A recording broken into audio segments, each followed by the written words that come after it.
Hey, I normally don't cover kind of hard politics stuff, but enough of you were asking me to cover this on Twitter, and so I'll take the hit. I know it won't appeal to everybody, but if you do enjoy this, I talk about this stuff more on my live show at 1 Eastern every single Monday through Friday, and I'd really, really love to see you there today. If you want to talk more in depth about this, please, I'll leave a link in the pinned comment.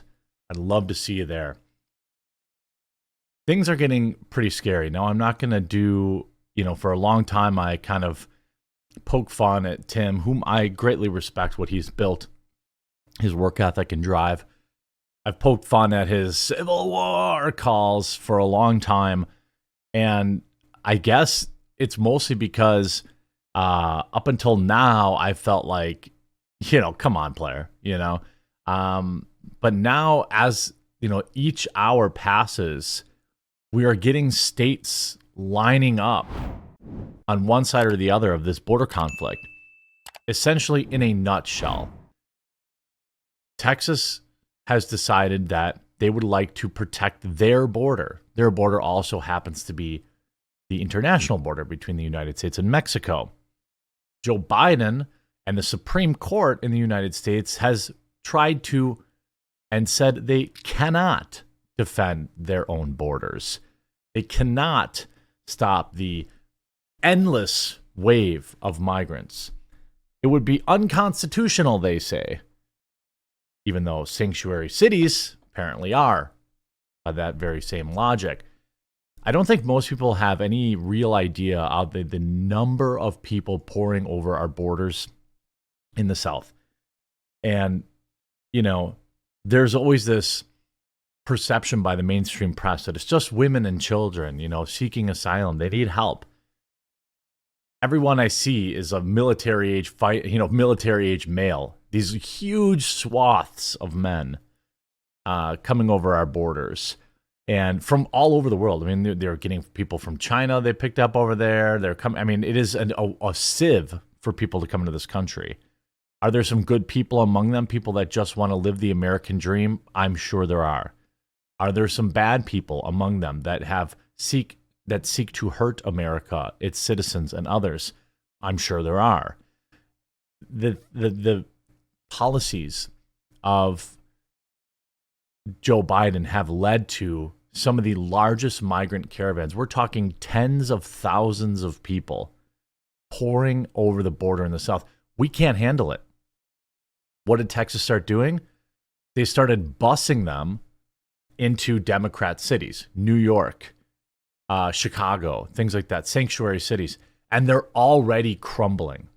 New York is at the brink between homelessness and migrants. They have no hotel rooms practically. They're on the brink. They are begging to stop, and they're getting just a fraction of what Texas is. Now, the border battle lines, Democrats call on Biden to seize control of the Texas National Guard. This would be, if he does that, if he tries to do that, the battle would most likely be on. Now, GOP allies now back Abbott. This in an election year with Joe Biden. Abbott really has him over a barrel. Greg Abbott put out this statement. Now, we've seen these fancy letters from Greg Abbott before and not have him follow through. But you can see an overwhelming amount of support with 140,000 likes and just 13,000 comments. Texas is absolutely right. Elon Musk says this administration is deliberately breaking the law by aiding and abetting illegal immigration at an unprecedented scale. That is a fact. God bless Texas for defending our entire nation, which is essentially true. People that are coming over the border are not just staying in Texas. Now, I have always been pretty, I just want a path to citizenship for people. What I don't want is a mob of 10,000 people every day flying over the border, carrying God knows what, with whatever plans. We just need to, I want people to be able to immigrate here. I do. But I just want a system that screens and makes sure that they're just not pouring over our borders. We have enough problems in this country. We literally can't take more people. 100,000 people a year are ODing on fentanyl and opioids. Hundreds of thousands of homeless. Our VA's in shambles. What on what planet? We're defending every other border. This is one of the biggest things that I hope people keep in mind this November when they vote. Whoever you vote for, understand their policies on defending borders.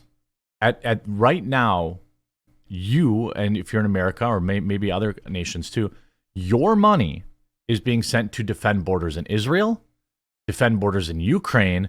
Then there's the stuff going on in the Red Sea, which nobody's talking about. And we won't defend, and we have our president actively trying to tear down our own secure borders. And it's getting intense. Camilo writes, a border standoff between Texas and Biden administration continue here in Eagles Pass. The Texas National Guard has not only assembled razor wire near the river to repel migrants, it has also set up wire to seal off the area that Border Patrol uses to process migrants. You see, just thousands of people pouring over. Now you're getting states lining up. Glenn Youngkin, Virginia stands with Texas. Greg Abbott, Texas is doing the job Joe Biden and his border czar, refused to secure our border. The Biden administration has turned every state into a border state. We must stop the flow of opioids, save lives, and secure a southern border. I 100% agree with that. And this is a losing issue, I think, for Democrats, because it is all over the news every night. The drug problem is not a problem that affects only Republicans or only Democrats. It affects everybody, independents too, right? A lot of people know somebody or something that has been affected because of this. Of course, Vice extremists call for civil war and secession over Texas border ruling. Well, the feds are staging a civil war and Texas should stand its ground. A GOP congressman tweeted Supreme Court ruled for the Biden administration. I can say I was honestly extremely disappointed by the Supreme Court's ruling. Again, what Texas is trying to do is protect itself. If 100,000 migrants were pouring into San Francisco or even just California, right, every month, or whatever the number is, California even would be doing something about it. We know this because of what we're doing is what Texas is doing is busing them all to sanctuary cities, and they can't handle it. Now on Monday, what really escalated things is when the Supreme Court ruled 5-4, including 2 conservative appointees who signed with liberal justices, that Border Patrol agents are entitled to cut down razor wire. This is all over the razor wire, essentially, right? What's wild to me is, I get it. Oh, people getting cut. You know how you don't get cut by razor wire? You don't break the law and you don't enter a country illegally. You would stop 100% of razor wire related injuries if you stopped trying to enter a country illegally. To be clear, when they are coming over the border, they are breaking the law. They are breaking the law to get here. Mike Collins writes, the U.S. shall guarantee to every state in this union a Republican form of government and shall protect each of them against invasion.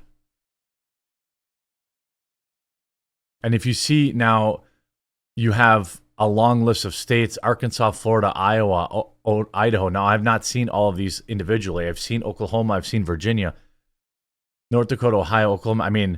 You're talking about a lot of states that have said, hey, we back this. Because it's bigger than just Texas, right? The problem, the complexity starts where, yes, it's a state like any other state. Okay, Texas is a state like Wisconsin, where I live, is a state. Is a state like Wyoming or Montana or whatever. The unique thing, now obviously there are states in the north that do border Canada, right? If 100,000 people were flowing over the Canadian border every month in Wisconsin, it would bury the state. It would completely bury the state, right? So if Wisconsin wanted to say, even though we don't border, you get what I'm saying, like Minnesota or whatever, They wanted to say, hey, we have this problem. And the city, the state of Wisconsin is like, hey, we can't handle this. We have to protect our borders. It's the same. It applies. There's a lot of states that would apply to, not just Texas. You can also look at, a lot of people come in through Arizona, etc. See Marco Rubio saying members of Congress who demanded the National Guard come to Washington, D.C. to protect them after J6 now demand Biden stop Texas from using the National Guard to protect Texas. Joaquin Castro writing, Governor Greg Abbott is using the Texas National Guard to obstruct and create chaos at the border. And by the way, none of these people who are having these hot takes about the border have been there. I haven't been there. I've certainly seen plenty of video footage to perhaps offer a counter opinion that what has existed at the border for the last, ever since Joe Biden came in office, right? Has been chaos. And if Joe Biden doesn't want people to vote for Trump, then he should probably do something to stop this. The problem is, and what a lot of people talk about is, these are all Democrat voters, potential Democrat voters. We've got, far leftists saying that you shouldn't even need citizenship to vote. You don't need an ID to vote. And who do all these people vote for? Democrats. Because they're people who, they come over the border, they give them a Visa card with thousands of your tax dollars on it, a cell phone, they put them up in a hotel for months. There are interviews that I've seen with migrants in Texas that have been living like free, right?